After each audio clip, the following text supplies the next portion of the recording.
On a peaceful spring morning in suburban Atlanta, Dorothy Williams was doing what she loved most, tending to her beloved rose garden. The 65-year-old grandmother had spent the last 30 years nurturing every flower and plant in her front yard, turning it into a neighborhood attraction that passers-by would often stop to admire. The morning sun warmed her back as she carefully pruned her prize-winning roses, humming an old gospel tune her own grandmother had taught her. Her weathered gardening gloves moved with practiced precision, each snip of her shears deliberate and loving. The garden was more than just a hobby, it was her sanctuary, a place where she found peace and connection to her roots. Mrs. Williams had just straightened up to admire her handiwork when she noticed two police cruisers pulling up slowly in front of her house. At first, she thought nothing of it. Police regularly patrolled their quiet neighborhood, and she always felt safe here. But something felt different this time. The way the car stopped, the way the officers emerged with their hands already resting near their weapons, it made her heart skip a beat. She stood there, pruning shears still in hand, her floral gardening apron covered in bits of grass and leaves. The morning suddenly felt colder despite the warm sunshine. Two officers approached her property, their boots crunching on the neatly maintained gravel pathway she'd installed herself last summer. "Ma'am, we've received reports of suspicious activity in this area," the first officer announced, his tone sharp and authoritative. He was young, probably in his early 30s, with a rigid posture that spoke of someone trying too hard to project authority. Mrs. Williams felt her throat tighten, but she maintained her composure, something she'd learned to do over her many years. "Officers, I live here." "I'm just tending to my garden, as I do every morning," she replied, her voice steady despite her racing heart. The second officer, older and more weathered, circled around toward her side gate, his eyes scanning her property as if searching for evidence of wrongdoing. "We're going to need to see some identification," he called out, his hand still resting on his holster. Mrs. Williams felt a familiar weight settle in her stomach. She'd experienced moments like this before, but never in her own front yard, never in the home she'd owned and maintained for 3 decades. The roses she'd been pruning suddenly seemed very far away, their sweet scent replaced by the bitter taste of fear and indignation. "My ID is inside the house," she explained calmly, gesturing toward her front door. "I didn't think I needed to bring my wallet out to garden in my own yard." She tried to inject a gentle humor into her voice, hoping to ease the tension that was building with each passing moment.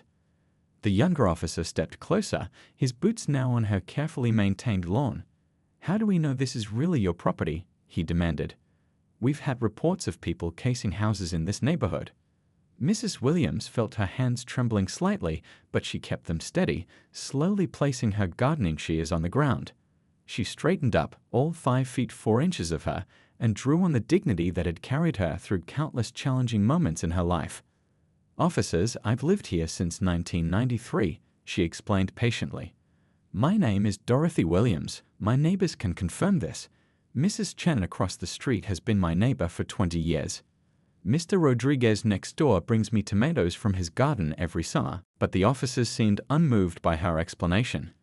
The older one had now made his way completely around her house, his boots leaving impressions in her freshly mulched flower beds. The younger one continued his questioning, each word making it clear that he viewed her presence, in her own garden, as somehow suspicious. Around them, the neighborhood was beginning to wake up. Early morning joggers slowed their pace as they passed by. A few cars drove past more slowly than usual, their drivers clearly concerned about the scene unfolding in front of the house with the beautiful roses. Mrs. Williams could see her neighbors' curtains twitching, faces appearing and disappearing in windows.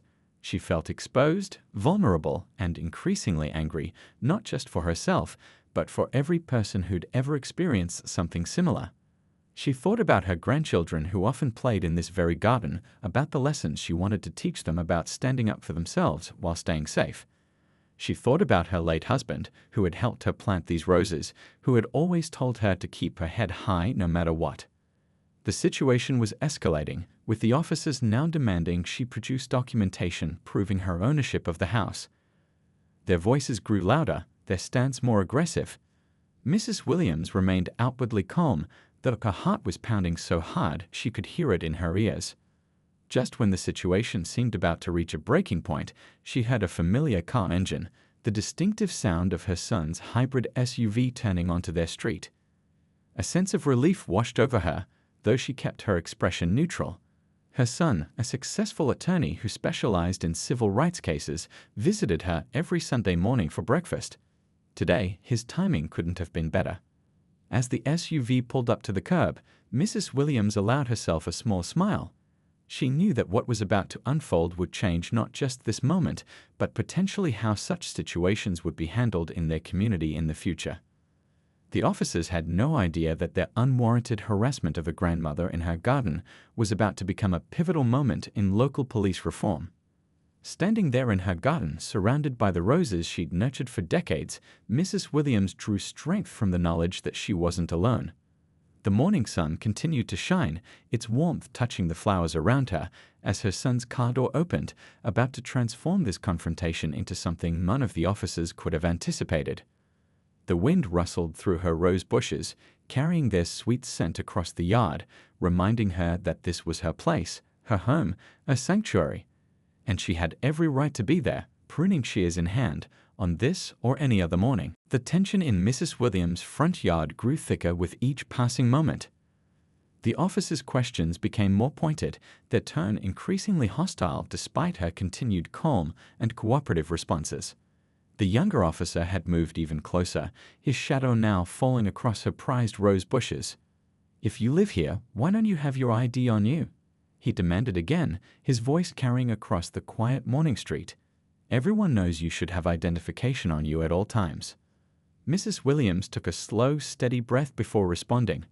"Officer, I was just out here gardening. I'm wearing my gardening clothes and gloves.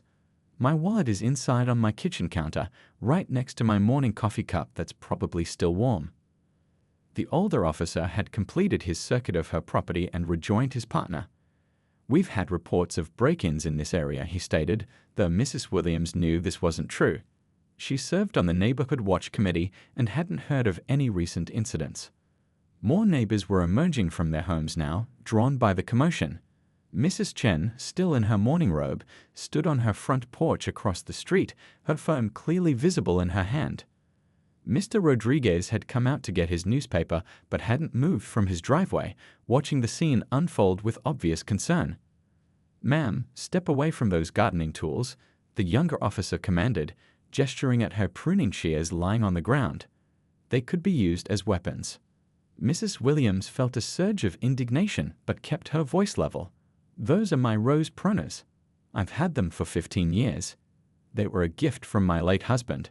She took a small step back anyway, knowing from experience and her son's teachings that compliance could be crucial in these situations. The morning sun had risen higher now, casting harsh shadows across the scene. Her neighbors' faces showed a mix of concern and outrage, but no one dared to intervene directly. The power dynamic was clear, two armed officers confronting an elderly woman in her own garden. "We're going to need you to come down to the station to verify your identity," the older officer announced, reaching for his handcuffs. The metal gleamed in the morning light, a sight that made Mrs. Williams' heart race despite her outward calm. "I don't understand why that's necessary," she replied, her voice firm but non-confrontational. "I've shown you my garden, explained who I am, and offered to get my ID from inside. My neighbors can all verify who I am." The younger officer cut her off. "Ma'am, we don't know if these people are really your neighbors. For all we know, they could be conspirators." A collective gasp came from the growing crowd of onlookers. Mrs. Chen, who had been filming the entire incident, called out, "I've lived across from Dorothy for 20 years. This is ridiculous." The officers turned toward Mrs. Chen, their stance becoming more aggressive. "Ma'am, please stay back. This is a police matter." Mrs. Williams felt her legs trembling slightly, but she stood her ground. Her mind raced through everything her son had taught her about these situations. Stay calm, don't make sudden movements, keep your hands visible, and most importantly, know your rights. "Officers," she said, her voice clear and strong despite her fear, "I understand you're doing your job, but I am a homeowner standing in my own garden. I have lived here for 30 years. I have the right to be here, and I have the right to get my identification from inside my home." The younger officer's radio crackled to life, breaking the tension momentarily. but instead of backing down, he seemed to become more agitated. Until we can verify your identity, you need to consider yourself detained. Mrs. Williams thought about all the Sunday dinners she'd hosted in this house, all the birthdays and holidays celebrated in these rooms, all the memories embedded in every corner of her property. She thought about her grandchildren playing in this very garden, learning the names of different flowers, helping her plant new bulbs each spring. The older officer moved toward her, handcuffs now fully drawn. "Turn around and place your hands behind your back," he instructed, his voice carrying a finality that sent chills down her spine. Mrs. Williams remained perfectly still, her gardening gloves still on her hands, dirt from her beloved roses still fresh on her apron. She knew her rights, but she also knew the reality of the situation. 2 armed officers were about to handcuff her in her own front yard for the crime of gardening while black. The crowd of neighbors had grown larger, their phones recording the incident from various angles. The morning had transformed from a peaceful gardening session into what felt like a pivotal moment in their community's history. Just then, the distinctive sound of her son's hybrid SUV grew louder as it approached the final turn onto their street. Mrs. Williams felt a mixture of relief and concern, relief that help was coming, but concern about how the officers might react to another person entering the situation. The younger officer reached for her arm, apparently determined to complete the arrest before any intervention could occur. The metal of the handcuffs caught the sunlight, creating a bright flash that seemed to underscore the surreal nature of the moment. Mrs. Williams stood her ground, dignity intact, knowing that what happened next would depend largely on how her son handled the situation. The rose garden she tended for decades served as a silent witness to this unfolding drama, its sweet fragrance a stark contrast to the bitter taste of injustice in the air. The neighborhood held its collective breath as her son's vehicle appeared at the end of the street, about to transform this confrontation into something entirely unexpected. The morning had started with simple gardening, but was about to become a lesson in justice, rights, and the power of knowing how to stand up for oneself in the face of unfair treatment. The crowd of neighbors continued to grow as word spread through the quiet suburban street. What had started as a peaceful Sunday morning had transformed into a tense standoff that nobody could have predicted. Mrs. Chen, still filming from her porch, had already called several other neighbors, and the news traveled quickly through their tight-knit community. Through the windows of nearby homes, faces appeared and disappeared like worried ghosts. Some residents stepped out onto their porches, while others gathered in small clusters on the sidewalk. The morning air was thick with tension and the soft whirring of phone cameras recording the unfolding scene. "Everyone needs to step back," the younger officer announced, his voice carrying an edge of nervousness as he noticed the growing crowd. "This is a police matter." Mr. Rodriguez, who had been watching silently from his driveway, finally spoke up. "We're not leaving," he said firmly. "We're watching to make sure our neighbor is safe." His words carried the weight of community solidarity, and several other neighbors nodded in agreement. Mrs. Williams remained standing in her garden, her pruning shears still lying where she had carefully placed them on the ground. The roses she had been tending to swayed gently in the morning breeze, their petals catching the sunlight. The contrast between their peaceful beauty and the ugly situation unfolding around them wasn't lost on anyone present. A young couple who had recently moved into the neighborhood joined the gathering crowd.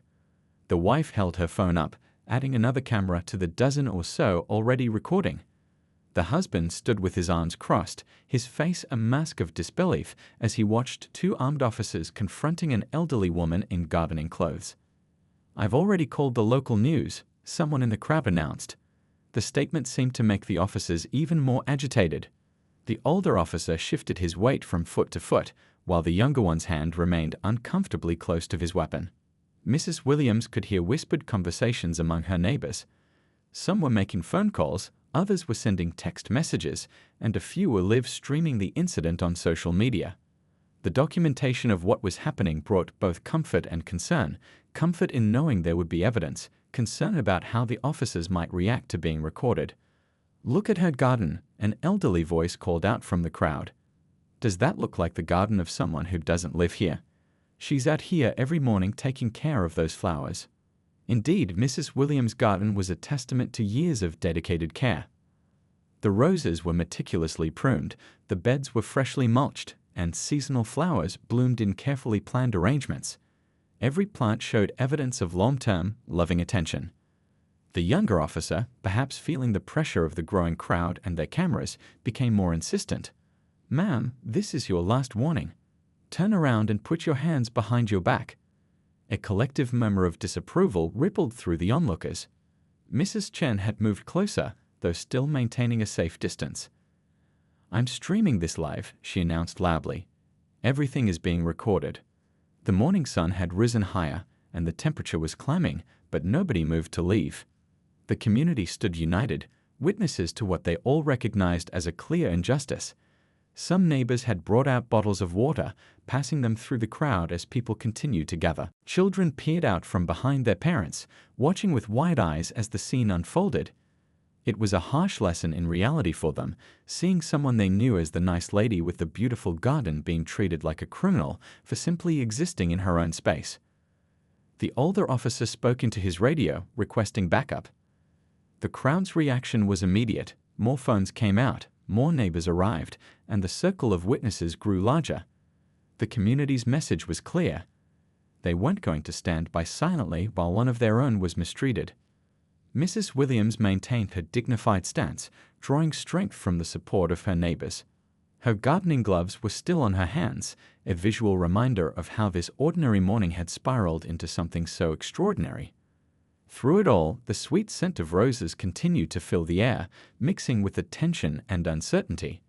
The garden, which had always been a source of joy and peace, had become the stage for a drama that would likely be remembered in their community for years to come. As her son's vehicle approached, getting closer with each passing second, the crowd seemed to hold its collective breath.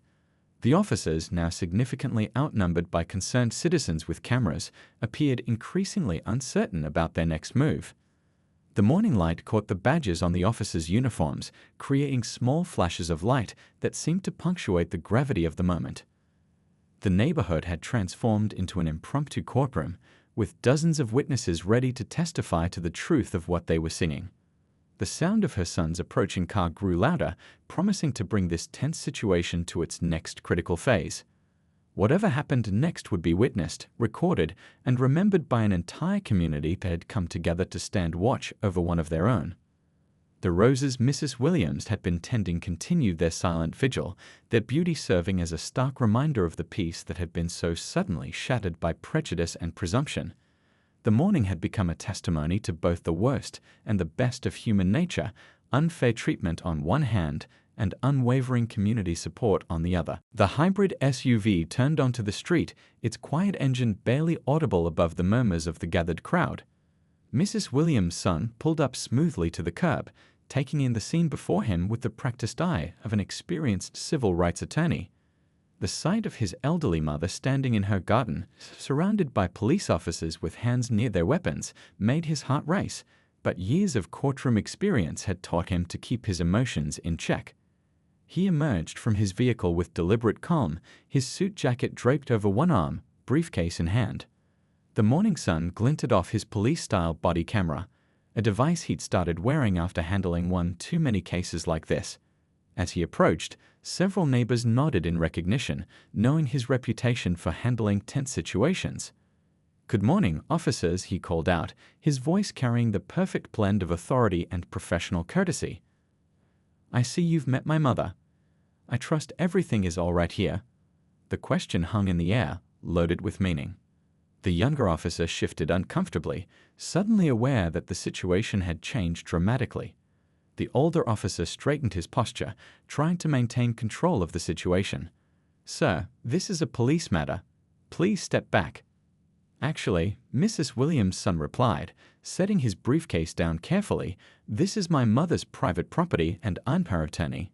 He moved to stand beside his mother, his presence providing a shield of legal expertise and familial protection. The crowd watched intently as he pulled out his phone, already recording. "I noticed several concerning elements about this interaction," he continued, his voice steady and professional. "Would you mind stating your names and badge numbers for the record?" The officers exchanged glances, their earlier confidence visibly wavering. The younger one's hand had finally moved away from his weapon, and the older one's aggressive stance had softened considerably. "Mother," he said, turning to Mrs. Williams while keeping the officers in his peripheral vision, "have these officers explained why they're on your property? Have they presented a warrant or probable cause?" Mrs. Williams shook her head, her dignity intact despite the ordeal. "They said there were reports of suspicious activity. I was just tending to my roses, as I do every morning." Her son nodded, then addressed the gathering of neighbors. "How many of you can verify that my mother lives here and tends this garden regularly?" Dozens of hands shot up immediately, accompanied by a chorus of confirmations. "Officers," he continued, his tone remaining professional but firm, "I'm looking at multiple violations of constitutional rights here. We have witnesses, videos from multiple angles, and my own body camera recording. I suggest we discuss how to resolve this situation appropriately." The older officer finally spoke up, his voice less certain than before. "We were responding to a call about suspicious activity in the neighborhood." And what exactly was suspicious about an elderly woman gardening in her own front yard? The question hung in the air, heavy with implication. I'd be very interested to hear the specific details of this supposed call, including the time it was received and the dispatcher's log number. The morning sun had risen higher, casting stark shadows across the scene. The roses Mrs. Williams had been tending seemed to stand as silent witnesses to the unfolding drama, their thorns a reminder that beauty often comes with natural defenses. "Furthermore," her son continued, "I noticed several procedural violations in your approach and interaction with my mother. Would you like me to enumerate them now, or would you prefer to discuss this with your supervisor?" The mention of a supervisor seemed to finally break through the officer's remaining bravado. The younger one reached for his radio, speaking quietly into it while maintaining eye contact with Mrs. Williams' son. The gathered neighbors continued recording, their phones capturing every word and gesture. The community's presence had transformed from passive observation to active witness, each person understanding they were part of something significant. Mrs. Williams stood straighter now, drawing strength from her son's presence and her neighbor's support. The garden gloves were still on her hands, a poignant reminder of how an ordinary morning of tending roses had transformed into a demonstration of justice in action. "While we wait for your supervisor," her son said, opening his briefcase and removing a legal pad, "I'd like to get your statement about why you felt it necessary to threaten my mother with arrest for gardening on her own property. Would you mind explaining that?" The officer's discomfort was now palpable, their earlier aggression replaced by growing uncertainty. The power dynamic had shifted dramatically, and everyone present could feel it. What had started as an attempt to intimidate an elderly gardener had transformed into a lesson about knowing your rights and standing your ground. The hybrid SUV's arrival had marked more than just a son coming to his mother's aid. It had brought the full weight of legal knowledge and professional experience to bear on a situation that highlighted ongoing issues in community policing. As they waited for the supervisor to arrive, the morning sun continued to warm Mrs. Williams' roses, their sweet scent a reminder of the peace that had been disrupted and would soon be restored. The confrontation had become a powerful example of how knowledge, community support, and professional intervention could transform a potentially dangerous situation into an opportunity for change. The next few moments would prove crucial in determining not just the immediate outcome, but the lasting impact this incident would have on their community. As the morning sun climbed higher in the sky, Mrs. Williams' son maintained his composed, professional demeanor while methodically documenting every aspect of the situation. He pulled out a small voice recorder from his briefcase, setting it on a nearby garden table as he continued his measured interaction with the officers. "Let's establish the timeline of events," he began, his pen poised over his legal pad. "You arrived at approximately what time this morning?" His voice carried the weight of countless courtroom experiences, each word deliberately chosen. The older officer glanced at his watch, then at his partner. Their earlier bravado had dissolved into visible uncertainty. "We received the call around 8:15 a.m., he replied, his voice notably less authoritative than before. "And what exactly did this call report?" Mrs. Williams' son pressed, making careful notes. "I'd like the exact wording, if you have it." He gestured to their patrol car's computer system, knowing it would contain the dispatch details. The younger officer shuffled uncomfortably. "The caller reported suspicious activity in the area," he mumbled, avoiding eye contact. Suspicious activity, her son repeated, letting the words hang in the air. And what specifically about my mother, a 65-year-old woman tending to her award-winning rose garden, struck you as suspicious? The gathered neighbors had grown quieter, hanging on every word of the exchange. Mrs. Chen was still recording, her phone steady as she captured the officer's increasingly uncomfortable responses. Officers, he continued, I notice neither of you have presented your badge numbers or identification, despite my earlier request. Would you mind doing so now? He held up his own body camera, making sure it captured their badges clearly. The police supervisor's car pulled up to the curb, adding another layer to the unfolding scene. A tall woman stepped out, her lieutenant's bars catching the morning light as she approached the group.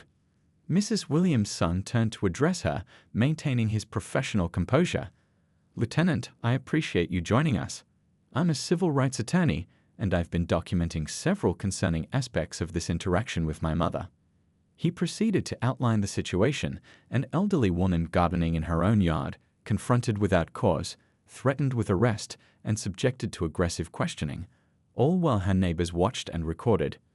My primary concerns, he continued, holding up his legal pad, include but are not limited to lack of probable cause, failure to identify, excessive force implications, and what appears to be clear racial profiling. The lieutenant listened carefully, her expression growing more serious with each point. The two officers stood silently, their earlier aggression replaced by evident discomfort. Furthermore, Mrs. Williams' son added, I've counted at least 15 witnesses with video evidence, not including my own recordings and body camera footage. I'm sure you understand the potential implications. Mrs. Williams remained beside her son, her gardening gloves still on her hands, her dignity intact despite the ordeal. The roses she'd been tending swayed gently in the morning breeze, their beauty a stark contrast to the tense situation. The lieutenant turned to her officers, her expression stern. I need to speak with both of you, she said firmly, gesturing toward their patrol car. As they walked away, the neighborhood watched in collective satisfaction. Mrs. Williams' son used this moment to address the gathered community. Thank you all for being here and documenting this incident, he said warmly. Your presence and support make a difference in situations like these. He turned back to his notes, adding more details about the community response and witness presence.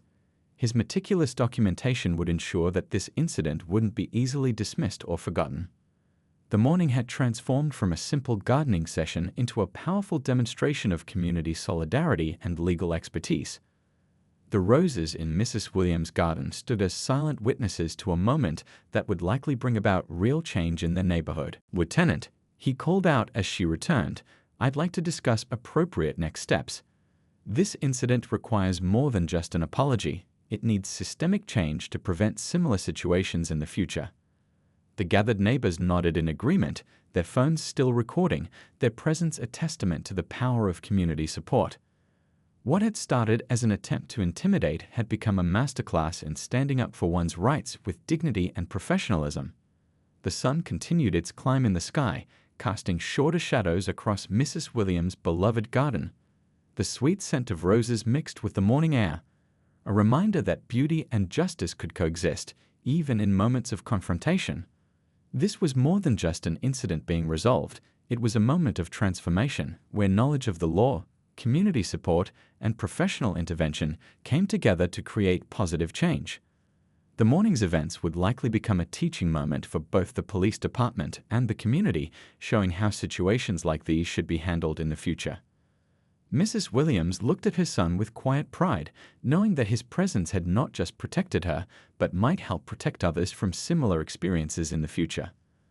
The garden that had drawn unwanted attention would now become a symbol of standing up for what's right, with dignity and determination. The power shift in Mrs. Williams' front yard was now complete. The lieutenant stood with perfect posture, addressing her officers with a mix of professionalism and barely concealed disappointment. The two officers who had earlier tried to intimidate an elderly gardener now looked like schoolchildren being scolded. I've reviewed the body camera footage from both officers, the lieutenant announced, turning to face Mrs. Williams and her son. What I've seen is deeply concerning and completely out of line with our department's protocols and community standards. Mrs. Williams' son nodded, continuing to take detailed notes. His legal pad was now filled with precise documentation of times, statements, and badge numbers. "I appreciate your candor, Lieutenant. However, I think we both know this goes beyond a simple protocol violation." The gathered neighbors remained in place, their phones still recording. The morning sun had grown warmer, but nobody showed any signs of leaving. This moment felt too important to miss. "The officers will be placed on immediate administrative leave pending a full investigation," the lieutenant continued. "Mrs. Williams, on behalf of the department, I want to extend our sincerest apologies for this unconscionable treatment." Mrs. Williams, still wearing her gardening gloves and apron, stood tall beside her son. "Thank you, Lieutenant. But I hope this incident leads to real change, not just apologies. No one should feel threatened while tending their own garden." Her son stepped forward, briefcase in hand. "Lieutenant, I've prepared a preliminary outline of policy recommendations that could help prevent similar incidents. Would you be willing to review them?" The lieutenant accepted the document, her expression serious as she scanned the first page. The two officers shifted uncomfortably behind her, their earlier bravado completely evaporated. "These are reasonable suggestions," the lieutenant acknowledged. "I'd like to schedule a meeting to discuss implementing them department-wide." The neighborhood watched as the dynamics of power continued to shift. What had started as an attempt to intimidate had transformed into a masterclass in professional advocacy and community solidarity. Mrs. Chen stepped forward from her position across the street. "We have all the footage," she stated firmly. "Every minute from multiple angles. We want to make sure this leads to real changes." Mrs. Williams' son nodded appreciatively at the neighbors. "The community's documentation will be invaluable in ensuring these policy changes are enacted and maintained." The younger officer, looking increasingly uncomfortable, finally spoke up. "Ma'am," he addressed Mrs. Williams, I'm sorry. We should have handled this differently." The older officer remained silent, but his body language spoke volumes about his discomfort with the situation's outcome.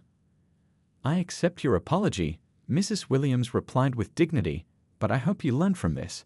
These roses," she gestured to her garden, "have been here longer than either of you have been officers. They could have told you I belong here." Her son continued his documentation, capturing every word and gesture. "Lieutenant, I'll be following up with a formal letter outlining our expectations for departmental changes. I trust you'll ensure this receives appropriate attention." The lieutenant nodded firmly. "You'll have my personal guarantee. This isn't the kind of policing we want in our community." The gathered neighbors began to murmur approvingly. The morning had transformed from a moment of potential tragedy into an opportunity for meaningful change. Mrs. Williams looked at her garden, the roses still waiting to be pruned. "Perhaps some good will come from this morning after all," she said softly. The officers prepared to leave, their departure marked by none of the aggressive confidence they'd arrived with. The lieutenant remained behind, continuing to discuss specific policy changes with Mrs. Williams' son. The community's presence had made a difference. Their phones, their witnesses, their solidarity had helped transform a potentially dangerous situation into a moment of positive change. As the morning progressed, neighbors began sharing their footage with Mrs. Williams' son, ensuring that every angle of the incident was preserved for future reference. The documentation would serve as both evidence and inspiration for the changes to come. The sweet scent of roses still filled the air, now mixing with the promise of progress. Mrs. Williams' garden, which had nearly become the scene of an injustice, would instead become a symbol of community strength and the power of standing together against unfair treatment. The morning sun continued to shine on the roses, their beauty unmarred by the morning's events.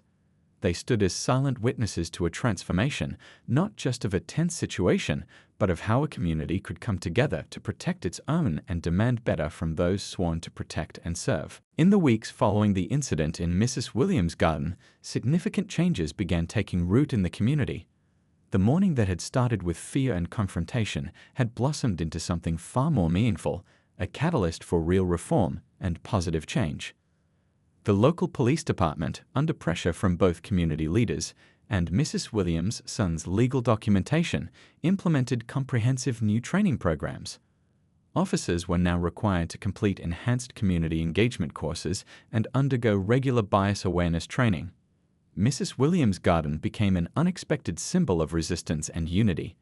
Neighbors who had witnessed the incident spread the story throughout the community. Local news coverage highlighted not just the confrontation, but more importantly, how the community had come together to support one of their own. The roses taught us all something that day, Mrs. Williams told a local reporter who visited her garden. She stood proudly among her flowers, pruning shears in hand. They've been here for decades, growing stronger each year, just like our community. Her son's law firm took on several similar cases pro bono, inspired by what had happened in his mother's garden. The footage captured by neighbors that morning became a teaching tool, shown in police training sessions as an example of what not to do, and how community intervention could prevent escalation. The lieutenant who had responded that day became an unexpected ally in reform efforts. She worked closely with Mrs. Williams' son to develop new protocols for community policing. What happened that morning opened our eyes, she explained during a community meeting. We're here to protect and serve, not to intimidate our neighbors. Mrs. Chen organized a neighborhood watch program with a twist. Instead of looking for suspicious activity, they focused on building connections between residents and local law enforcement. Monthly meetings were held in different neighbors' gardens, with Mrs. Williams' Rose Garden hosting the first gathering. The two officers involved underwent extensive retraining. The younger officer, particularly affected by the incident, requested to be part of the community outreach program.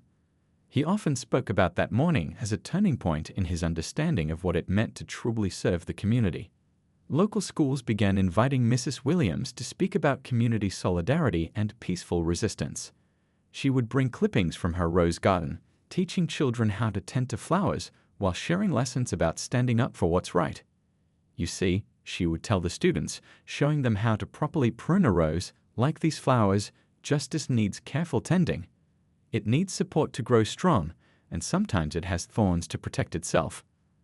The garden itself flourished under the continued care of Mrs. Williams and her newfound community of supporters.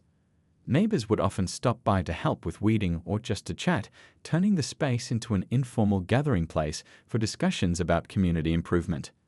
6 months after the incident, the police department unveiled its new community engagement protocols, largely shaped by the recommendations from Mrs. Williams' son. The changes included mandatory body cameras, enhanced de-escalation training, and regular community feedback sessions. Mr. Rodriguez, who had witnessed the entire incident, started a community garden program in partnership with the police department. Officers would spend time working alongside residents, building relationships while tending to vegetables and flowers. The story spread beyond their immediate community, inspiring similar initiatives in neighboring districts. Mrs. Williams' garden became a symbol of how one morning's confrontation could lead to lasting positive change. A year later, Mrs. Williams hosted a community celebration in her garden. The roses were in full bloom, their sweet scent filling the air as neighbors, police officers, and community leaders gathered to commemorate the changes that had grown from that tense morning. These roses have seen a lot, Mrs. Williams told the gathered crowd, her gardening gloves still stained with soil. They've seen fear turn to strength, confrontation turn to conversation, and a community come together to protect its own. Her son stood beside her, proud of how his mother's dignity and determination had helped spark meaningful reform. The legal changes he had helped implement were now being studied by other districts as a model for community-oriented policing. The morning that had started with 2 officers confronting an elderly gardener had transformed into a lasting legacy of positive change. Mrs. Williams' roses continue to bloom season after season, standing as a beautiful reminder that even from difficult moments, something powerful and positive could grow.